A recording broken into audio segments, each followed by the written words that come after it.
Hello and welcome to Your Average Bear Gaming. I'm George. Today's video is going to be all about magnetizing Tau drones. Wait, come back. It's not as silly as it sounds. So, aside from the technical flexibility of being able to swap out the parts of the drone, say you want a bunch of shield drones or a bunch of gun drones or whatever you have it, that's kind of a bonus. The real reason I magnetized my Tau drones was because I wanted to use something other than those horrible Games Workshop flight stands, and I find magnetizing works really well for that kind of thing. And as long as I was going to do the work to get those magnetized flight stands, why not? Why not extend your tactical flexibility? Also, my viewers tend to like magnetizing videos, so that's another reason why I'm doing it, but maybe you're interested in figuring out a way that works for you. Maybe take a look at this video, see if the technique works for you. If it does, let me know in the comments. And here we go.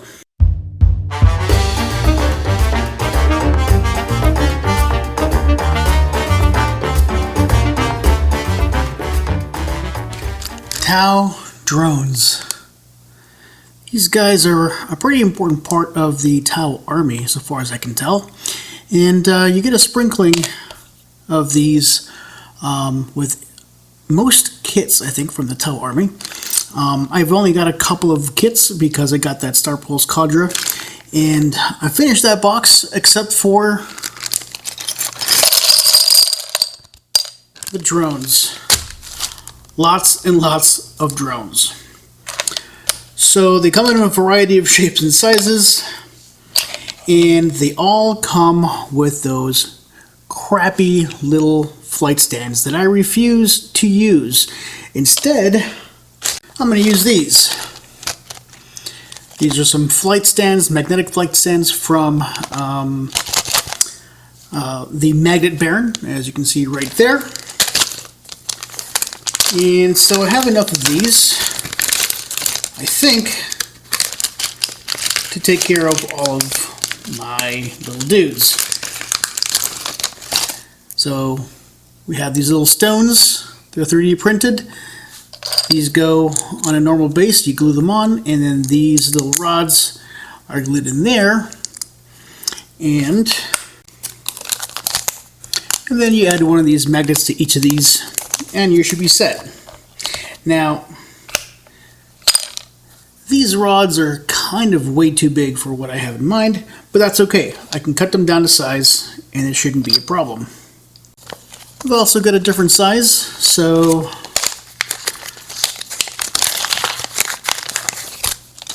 I can experiment with the type of base that I'd like to have.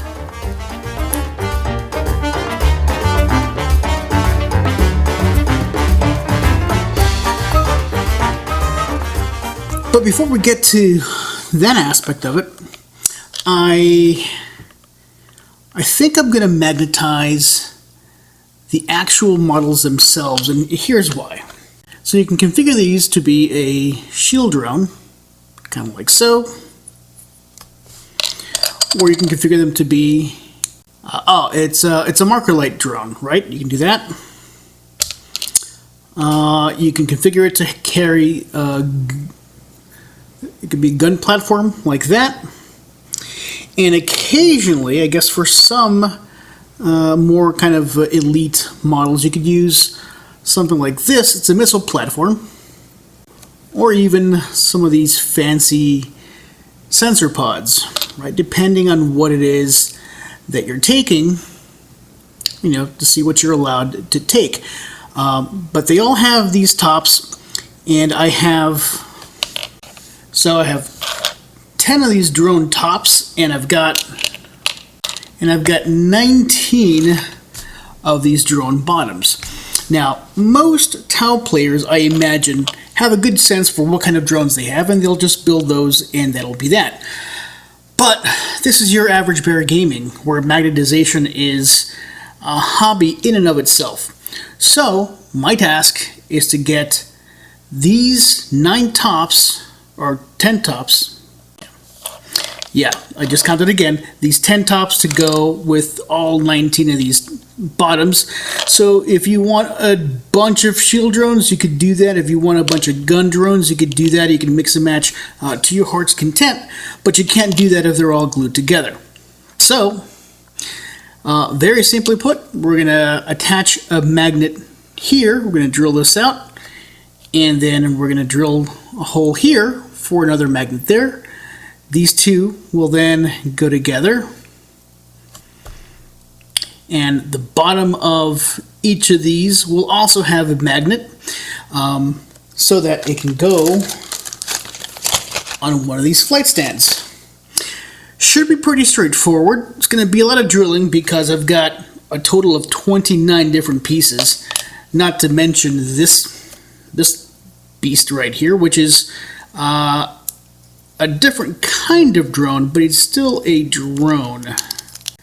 Now this one doesn't have interchangeable parts, but I figured I'd include him in this because I do need to assemble and paint him. So, straightforward task, lots and lots of drilling. We will start by selecting the biggest magnet we could fit into this model, because we want these bottoms to fit as securely as possible. We don't want them to fall off when you're handling them. So the bigger the magnet, the better off we're going to be. Overkill is the best kind of kill. I found the magnet size I want to use. It's not quite as big as I can fit in here, but it is the largest I can fit in here that I have on hand, so these will have to do. These are 5mm by 2mm, so 5mm wide, 2mm tall, and they're going to go right in here. Now, these magnets are just about as wide as that little part right there. So I'm going to end up having to grind away, well, about 2mm worth of it. And to do that, I'm going to start with this bit on my rotary tool. It's an engraver, and then I'll finish it off with this tool. It's like a cylinder cut. It'll give me a relatively flat surface on which to glue my magnets. So I'm going to move these off to the side and start with the drilling. Yeah, so once you do the cut, you want to make sure that that'll kind of fit, and it looks like it does. So it's going to look kind of like that. You kind of want to make sure that you don't damage the stuff around it, although it's going to be painted, so it should be okay. But you do want to minimize the damage around the circumference of it. So I have a nice flat spot, good place to anchor a magnet. Now that I have the proof of concept, I'm going to drill out the remaining tops.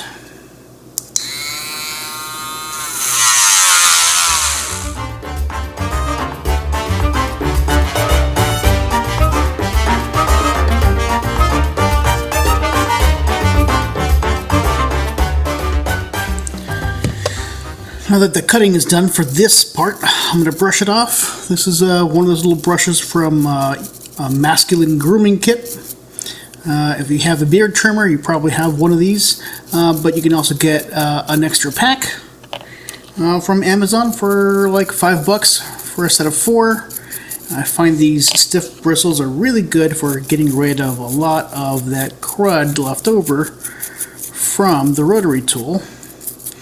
It's not going to do a perfect job, but it's going to do a pretty decent job.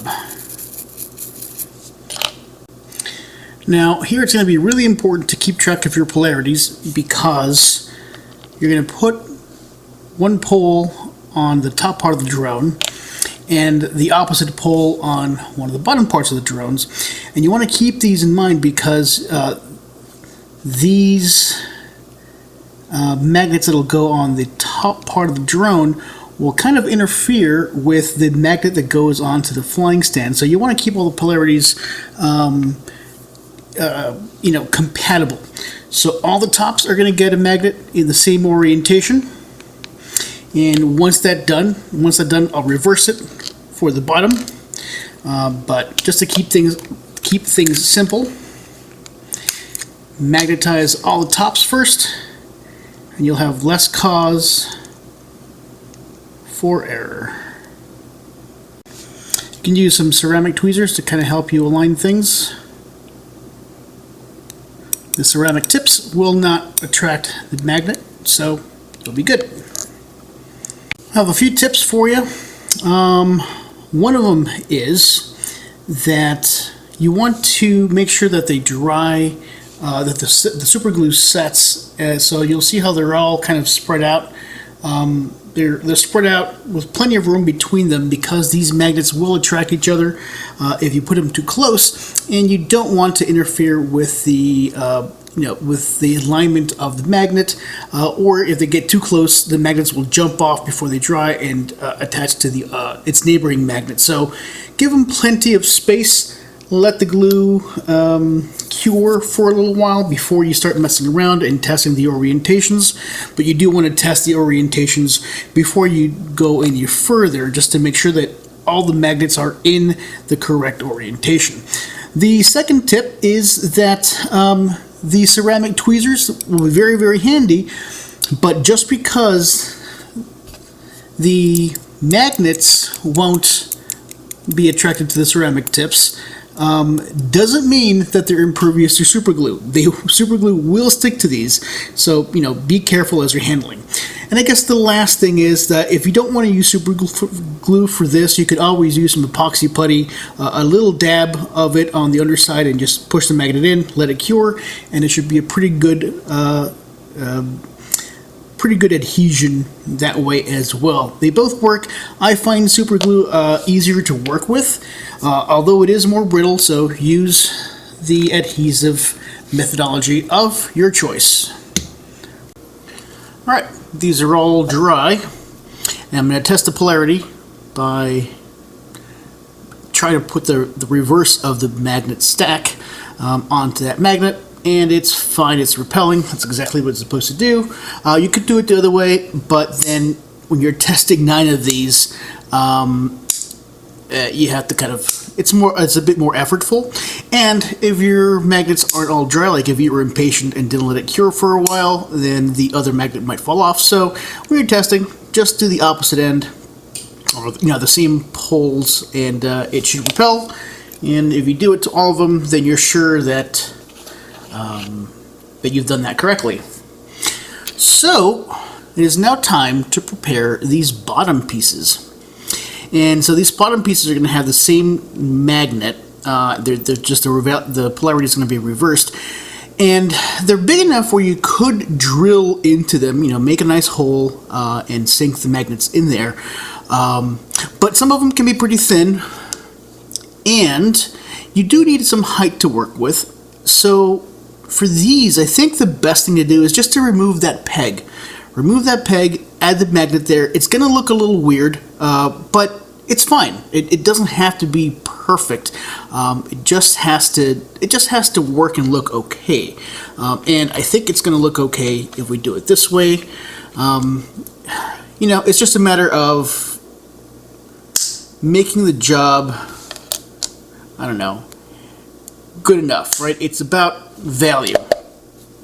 So the more effort you spend, the less return on your investment. So we don't have to try hard here. You could, but it's going to be a lot of work for relatively little return. And like I said, they look fine. They look fine. I remove all these pegs, and then I'm going to sand down where the peg used to be, just to make sure it's nice and smooth. Then I'll glue the magnet in the correct orientation, and we are good to go. Now when you're sanding these down, I should point out that you don't have to be super careful. The idea here is that you want to get these flat flat enough to accept the magnet. But you don't have to worry about smoothing it out to make it, polish it and make it absolutely smooth, since you're never going to see this surface. It's just going to have a magnet attached to it, so you don't have to be super precise here. Just flatten it out. Okay, these bottoms are prepped. I'm going to take my magnet stack and I'm going to swap the orientation of these of my marker magnets. And so now I'll just glue them kind of like that, and the orientation will be correct enough to stick onto that top. Now I do want to reiterate a point I've made before. These magnets are probably too big for this application,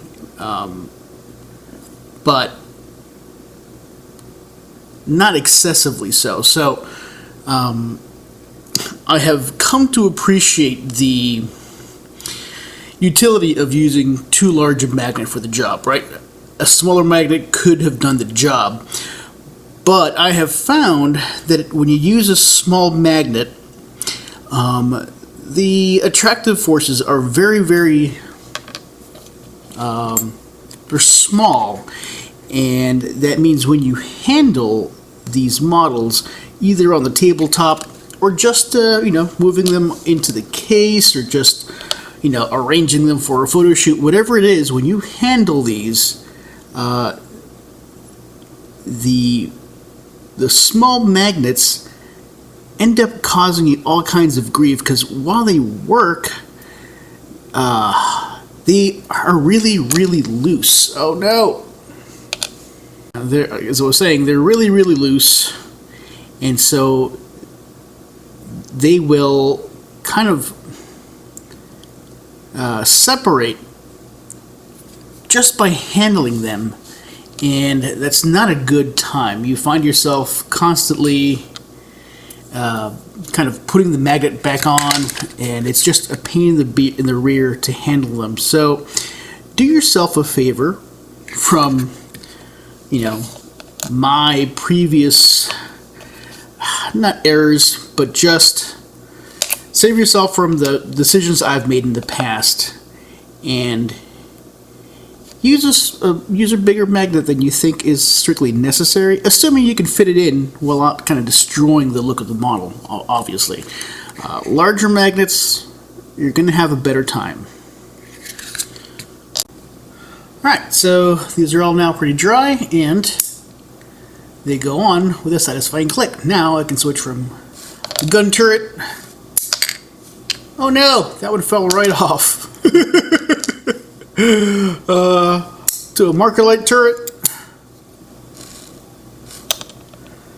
to this missile turret, and what else have we got? I've got one of these sensor deals, got this other sensor deal. So yeah, this worked out.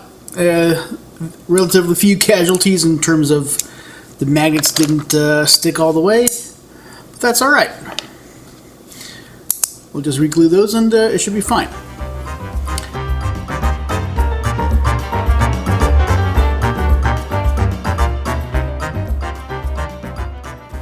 So I'm on to the next step. The next step is to attach the flying stand to these bottom pieces. So I don't have a bunch of flying stands, but that's okay because I have more bottoms than I have tops. So I have 10 tops, so I need 10 flight stands, but every one of these has to accept a flight stand. So here are my flight stands.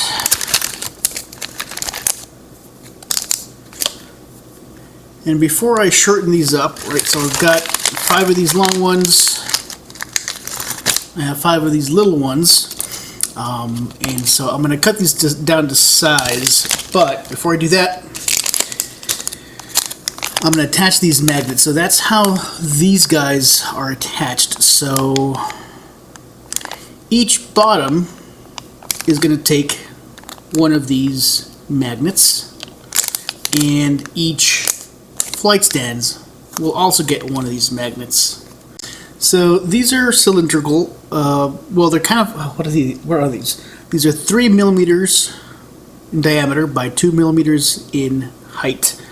So they should go in here fairly easily. I just need to drill a 3 millimeter hole in each one of these bottoms. And it just so happens that my largest drill bit is exactly 3 millimeters in diameter. So this should be good enough to drill out those holes. So that's a pretty simple operation. You're just gonna drill a hole into the bottoms of these drone pieces and do that to all 19 of them, and they should be ready to accept a magnet.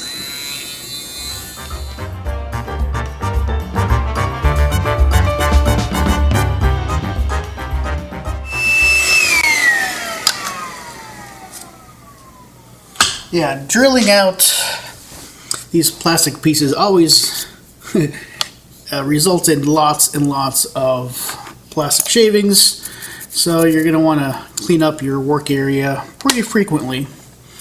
So this next step is to insert one of these magnets into that hole we just made, and it should fit kind of like that. But we're going to add a little dollop of glue so that the magnet will stay in there. And I've got these stacked up.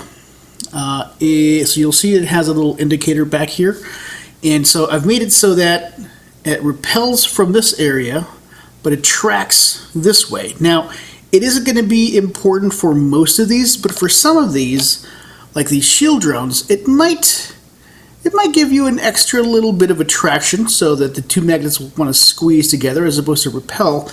It'll make your life a little easier in some cases, not all the time, but it doesn't cost you anything to double check those polarities, so why the heck not? While these bottoms dry out, I want to bring attention to this guy. This is it's like a fire support drone or something. It has a cool name, but it's for the, I think it's a Pathfinder teams. I think they can take a drone like this. Looks pretty awesome, and I've included it in this video only because it's a drone and I hadn't painted it yet, so I wanted to paint it together with all the others, but it doesn't really require lots of magnetization. This is the only weapon option it has, so you don't have to really mess with it. Unless I missed something in that kit, it's very possible. Now for this one, it's got a kind of a larger hole here for a base, and so super gluing isn't really going to do the job for me, so I'm going to need to cram some epoxy putty. This is a little bit of milliput. I don't usually use milliput for this, but I happen to have some already pre-mixed, so I'm going to go ahead and just use it. And so I'm making a nice, I'm basically filling in that hole because that's where I want the magnets to go. I'm going to clean it up a little bit. So using the epoxy putty there gives a magnet a place to anchor to. And it also does all the adhering that you need. So you want to make sure to do this before the milliput cures, because you want to be able to sink the magnet inside there. It's kind of fighting me right now. I don't know, and I don't know why. And that should give you a bond about as good as the super glue. Maybe a little better, actually. Well, I won't mess with it until it dries, and I'll clean it up, and then I should be ready for the flight stands. So, the next step, since I've got my drones basically assembled, is now I want to get these onto their flight stands via this magnet at the very bottom. These are the small flight stands. I'm going to glue a magnet to this, which will then attach itself to that, and then on the opposite side, I'll glue one of these little 3D printed rocks, and I'm set, good to go. And so these will be fairly straightforward. The important thing is, of course, is to find the orientation. So let me find, all right, so it's going to be like this. So I want to make sure that when I glue, it'll be like this. And so I'll flip the polarity over. So just double check. This stack should repel. There we go. Which means I can now glue directly onto there. And I've got the little tail telling me that's, to glue from one side. And I'm using this glue. It's from Crystal Fortress. It's supposed to be like vapor free or vapor, like less vapory, so that it doesn't frost up your transparent pieces.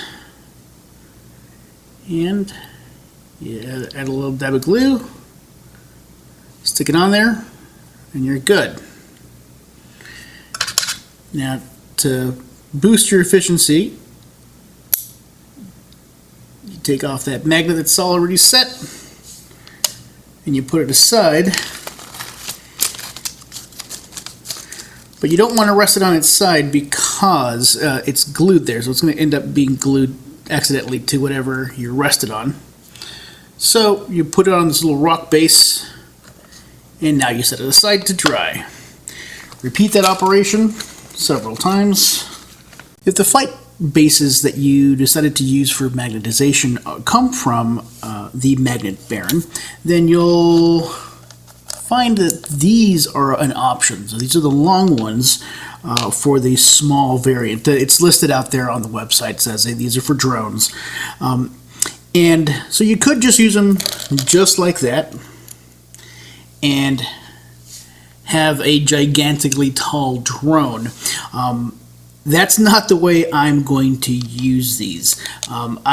So these are pretty short, and they're short enough that it's possible that people will say, "Oh, well, you're trying to like make them, you're playing with line of sight or whatever," and so it's a pseudo legitimate argument. And so my idea is that I'm going to have these with mixed heights. So these are too tall, so I'm going to cut them down to size. Now I could break out my rotary tool and saw them and carefully sand, but you'll notice that these also have these 3D printed rocks that are designed to accommodate them. So I can cut off an end. It doesn't have to be pretty, since I'm just going to stick it in there and glue it, and you'll never see it anyway, right? So I'll try my decent cutters. I'll give it a decent height, and I'll snap it back like that. And now I've got a medium-sized length stick. Actually, you've got two medium-sized sticks. And so one of the possibilities here is that I could go from these 5 really long bases to 10 moderately sized flight stands. So now that I've cut them all to size, you could sand them down a little bit just to make sure they're nice and smooth. I'm going to just proceed to making with the glue.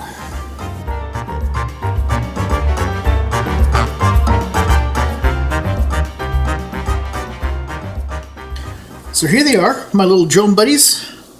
They're all based up and ready to rock. They're magnetized in a couple of different places. You can remove each and every one of these from their flight stands, kind of like that.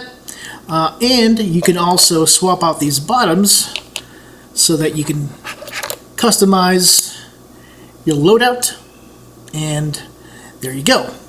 I do want to acknowledge that they look a little different, right? They're a little weird. Instead of having that really narrow stem, they're not really flush fit. They could be more flush, but I think having that little cylinder body kind of in the middle, I think that's fine. It gives them kind of a robotic look. I don't know. I think it looks all right. But the proof is in the pudding, right? I'm going to paint these up So you can kind of see what they look like once they're all done, right? Because here it's obvious they're magnetized. I'm pretty sure that once they're painted, it's not going to be so clear that they're magnetized. It's just going to look like a little robotic kind of a deal. So I'm going to paint them up, and I'll show you what they look like. Here they are. These are my Tau drones. There's quite a few of them. They're painted up. I just wanted you to see what they look like after they're painted.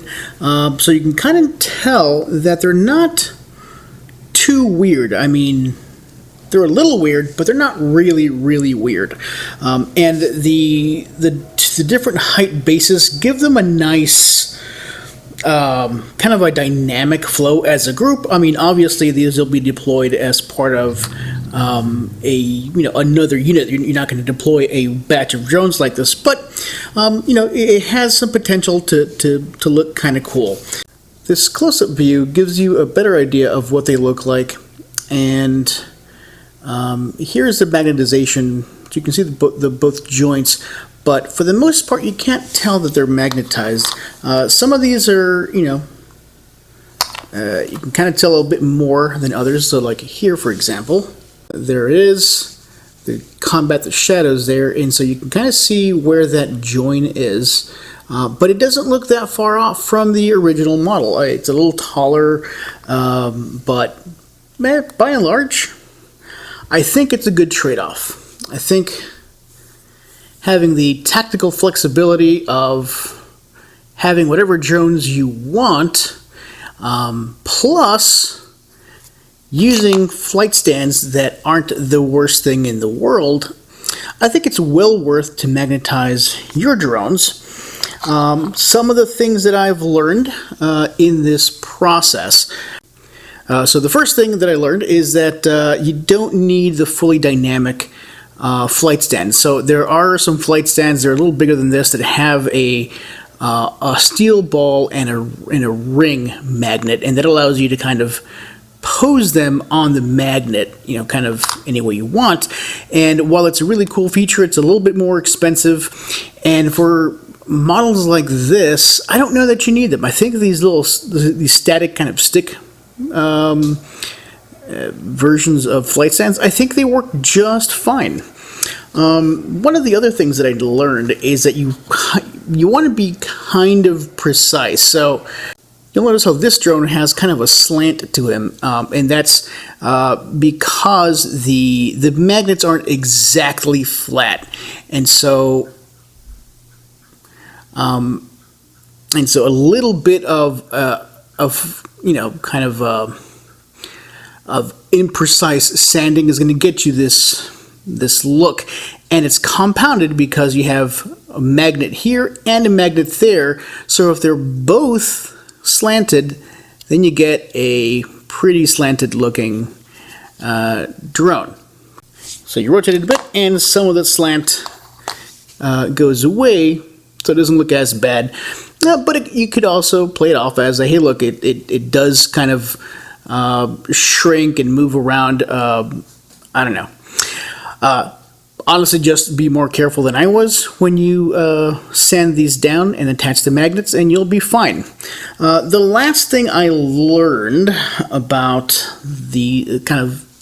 about these models in this project is that the attachment point for the magnets, it's a little on the weak side. So I did my best to kind of flatten that out, but since I use kind of larger magnets, the attachment points, and I'll show you here, well, here's a really good example of exactly what I was talking about. The attachment point, the magnets are stronger than I'd like. So I like how strong they are because it keeps the model, the parts of the model in place. You can't dislodge them by touching them, but it places a lot of stress on the surface of the model where the magnet is glued to, and super glue doesn't seem to be cutting it for this application. I think it's just the magnets are way too strong. So you probably, if and when you do this, you want to you probably want to use epoxy putty to attach the magnets to the model. That gives you, I think, the strongest hold that I can think of. Because this has happened to a couple of these drones, and it's not a big deal, but it's annoying. So yeah, getting those magnets attached to the model is really, really important. You might have to try a little harder, but there it is. And that's kind of it. I really enjoyed putting this kit together. It was not as quick as I thought. I thought, it's going to be just a couple of drones. This will be a quick and dirty video, and it'll be ready in no time. But it turns out I had a lot more drones than I anticipated, and there's a ton of extra drone bottom halves that still have to get painted. So there's a bunch of extras here, which is kind of the whole reason we magnetized in the first place, right? We want to have these options. So you don't have enough options to say, I want all 10 of these drones to be gun drones, or I want all 10 of them to be shield drones, but you have enough of some of the more popular pieces to have a pretty beefy selection of drones. Some of the more specialized drones you only have a few of, but you can only field them in very specific circumstances, so that's probably fine. This is from the Pathfinder kit. I would probably recommend painting the gun before you glue the model together. It was kind of a pain to get in there and then get kind of the inside of the drone, since it's hard to see here, but that black spot where the gun recesses into, that's actually that's a hole. It's hollow there. You can't see it here because the lighting is weird, but it's hollow. Also, you can see it, and so you can see the inside, and so you have to kind of paint that a little bit, or it looks kind of weird. So that can be kind of a chore, so maybe before you glue it together, get all those details done. But overall, it looks pretty decent. I like the way these looked. I like the way these are magnetized, and this should make storing them even that much simpler. So I'm glad I did this, and I hope this is informative for you. If you enjoyed this, please consider giving me a like or a subscribe. And either way, have a wonderful afternoon. Be nice to yourselves and each other. Peace.